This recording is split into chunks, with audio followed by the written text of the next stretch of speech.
Arrivé à Delhi, il faisait déjà très chaud et l'objectif c'était de vite quitter la ville pour rejoindre Delhi qui était déjà dans les montagnes. It's going to be like altogether 26-27 hours journey altogether from Delhi to here. So it's really thrilling, adventurous.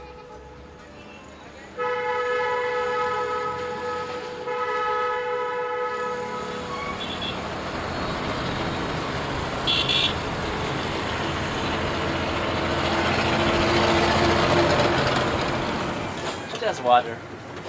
It's easy to hold. En gros, on est en train d'essayer de rejoindre les montagnes, mais voilà, on est déjà un petit problème de voiture avec le système de refroidissement. Ça.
Because of the landslide and the rain, every year it makes little bad every year.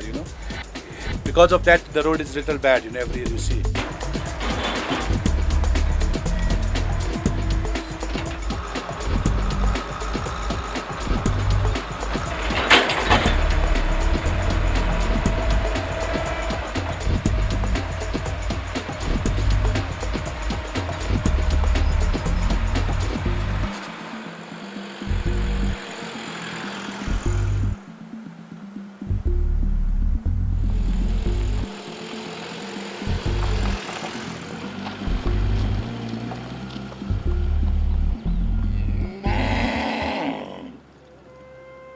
C'est une vallée du Kinnaur, qui est une région très, très reculée de l'Himalaya. Il y a quand même relativement peu de touristes qui y vont. Moi, je l'avais découvert l'année passée avec Fred Nicole et Bernd Zangel. On était venus on était dans un block trip vers Manali, tout ça, et on a fait un crochet de 12 heures de voiture pour arriver.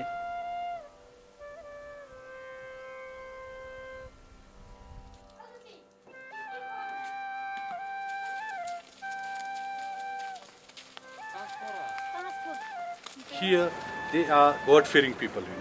They have a really great belief in local deity. Everything, whatever they do, they will only ask the local deity. Everything, like for construction work, any work in the house, any field works, any damn thing.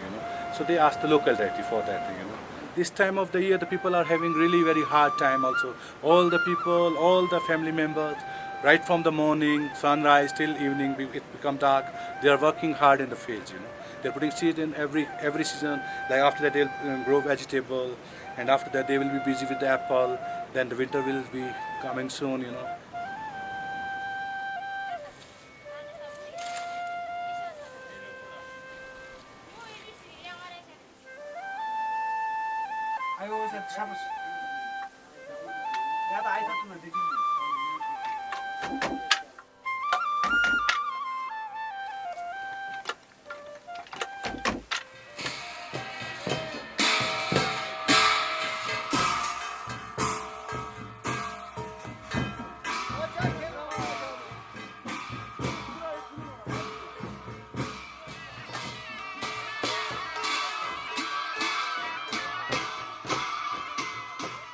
tomorrow it's going to be a kind of puja, and they will sacrifice, they'll invite lots of people, and then it's kind of a celebration also all together, dancing, drinking, and also a puja kind of.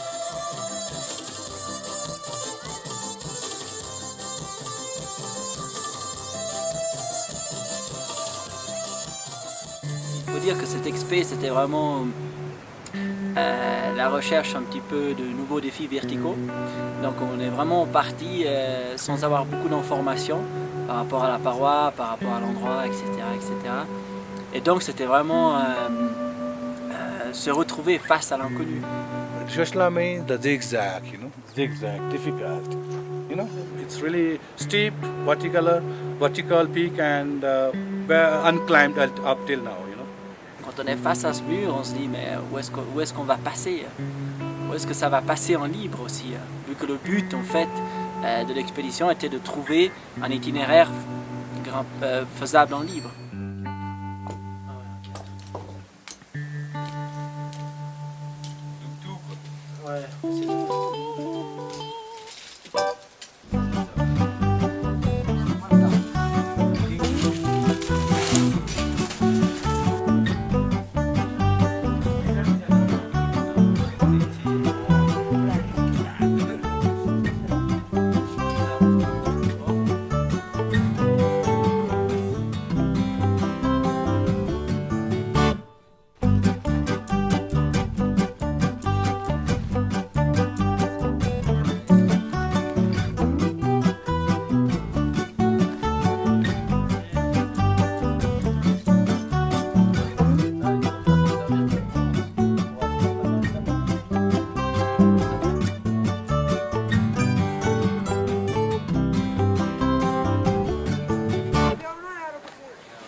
Pour l'approche, c'est vrai que c'était assez compliqué parce qu'à partir de 3500 mètres, il n'y avait plus aucun sentier pour rejoindre le pied de la paroi. Et du coup, l'idée, c'était de trouver un accès pas trop engagé pour que les porteurs puissent nous accompagner.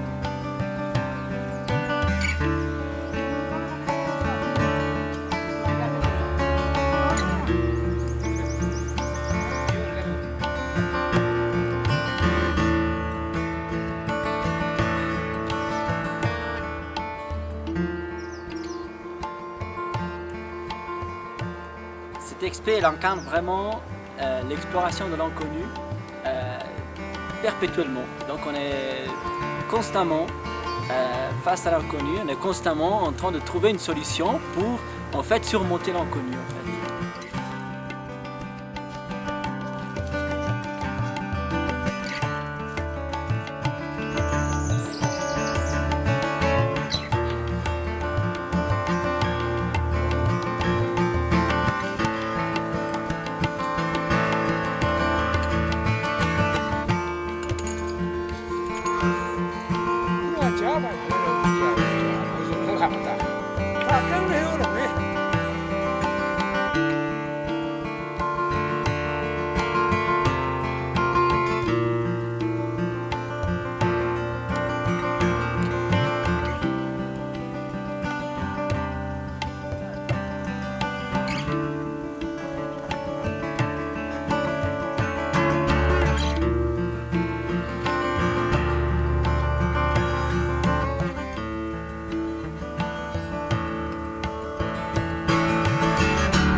Donc le but de l'équipement en fait c'était de grimper le plus possible en libre dès le début.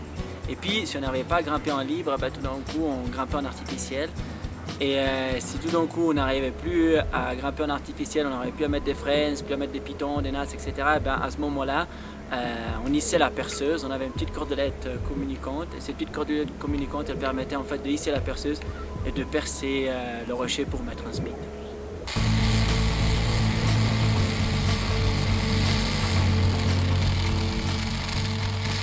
L'optique dans laquelle on a équipé cette voie, c'était un petit peu de se dire, voilà, on essaye d'utiliser les speeds là où est vraiment nécessaire.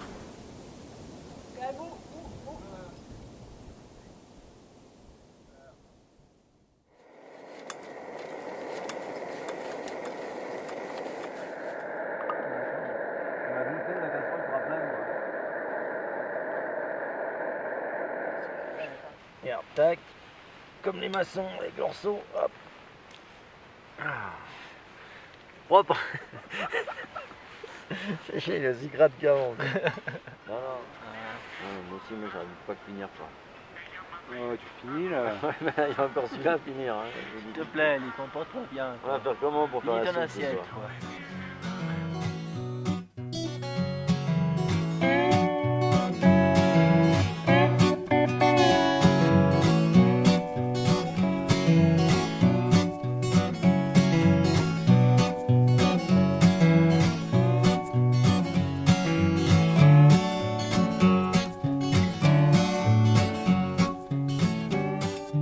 Tous les jours c'était le même rituel, on partait en décalé pour remonter les cordes statiques. Donc, parfois on arrivait à ouvrir 3 à 4 longueurs dans la journée, mais à cause de l'orage des fois on ne pouvait même pas grimper, arriver en haut des cordes. Et du coup quand il fallait remonter 100 ou 200 mètres ça allait, mais par contre après 5 ou 600 mètres de Jumart, c'est vrai que redescendre direct au camp de base c'était un peu dur pour le moral.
On arrivait à des moments où on ne savait plus par où passer, et puis on s'arrêtait, on descendait, et puis on prenait le recul, et puis chaque fois en fait, le fait de prendre du recul, ça nous a permis en fait de trouver la meilleure solution. Et ça c'était génial aussi, quoi, de voir que la prise de recul, c'est ça qui nous a donné la bonne solution pour la progression.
faut dire que tous les jours, finalement, l'après-midi à 2-3 heures, c'était l'orage, la neige, la tempête.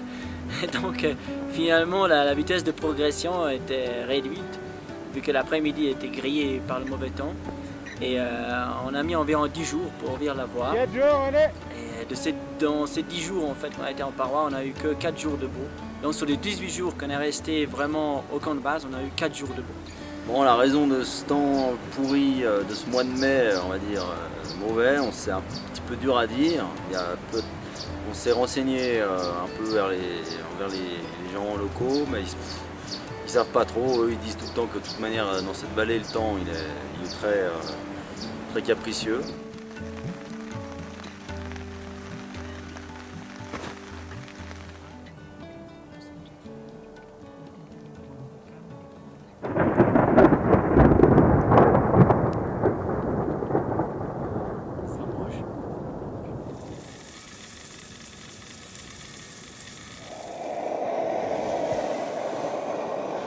Grande Elio, fais attention à pas t'encoubler. J'ai trouvé un peu de neige. Voilà. Le plâtre, moi je vais chercher des biscuits. Ouais, ok. Qu'est-ce que vous voulez encore? Après. Chocolat.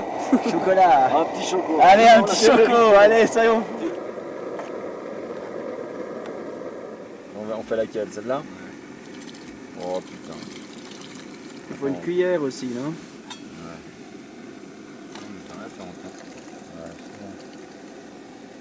C'est vrai, hein? C'est sérieux. Ouais, mais ça, c'est des coincés qui font pas de bruit.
Donc finalement on a trouvé une ligne de faiblesse, on va dire un petit peu au milieu de la face. Et on a essayé de suivre tout le temps cette ligne. Mais à chaque fois qu'on arrivait à une fin de longueur, on se disait mais où est-ce qu'on va passer? Est-ce qu'on va aller à gauche? Est-ce qu'on va aller à droite? Donc il y avait vraiment des moments de doute, quoi.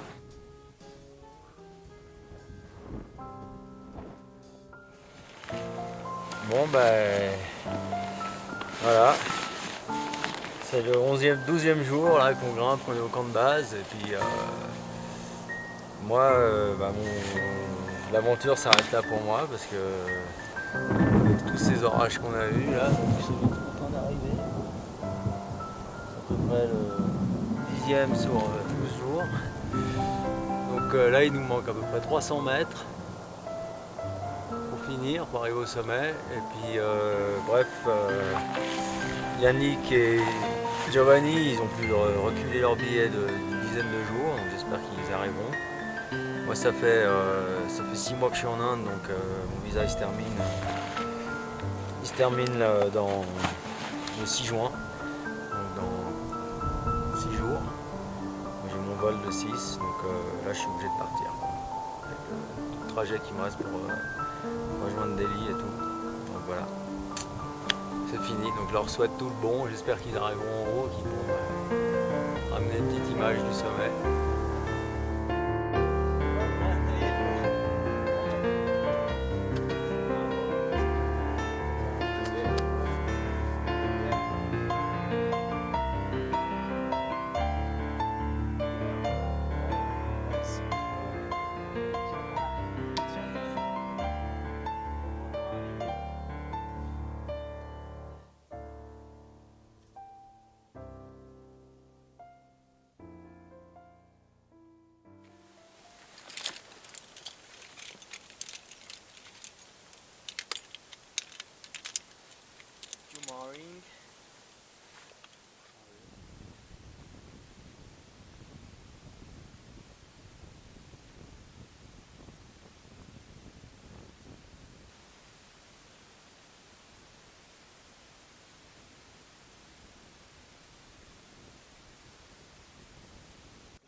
Voilà le reste de ce qui vient de me tomber sur la gueule.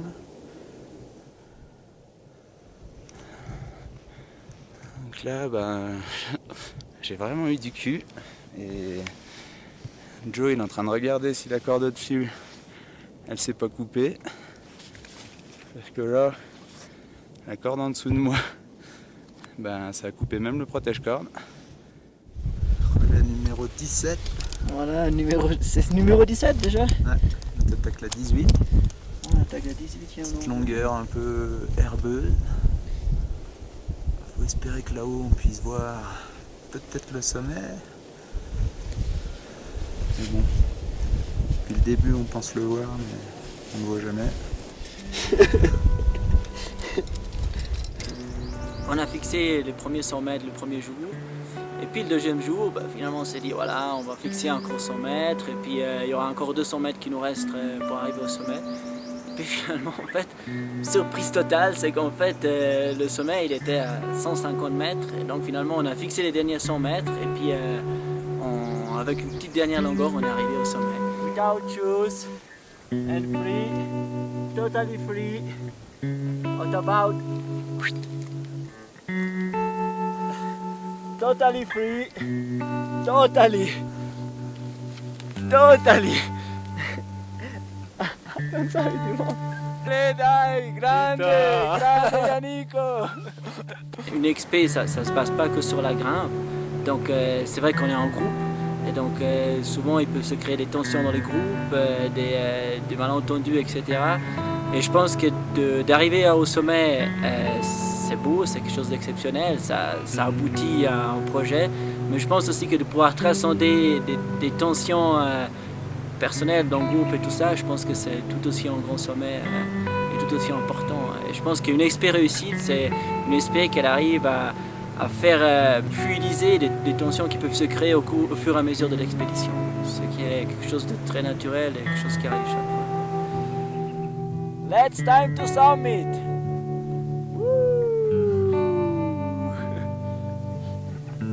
Fly, time to fly!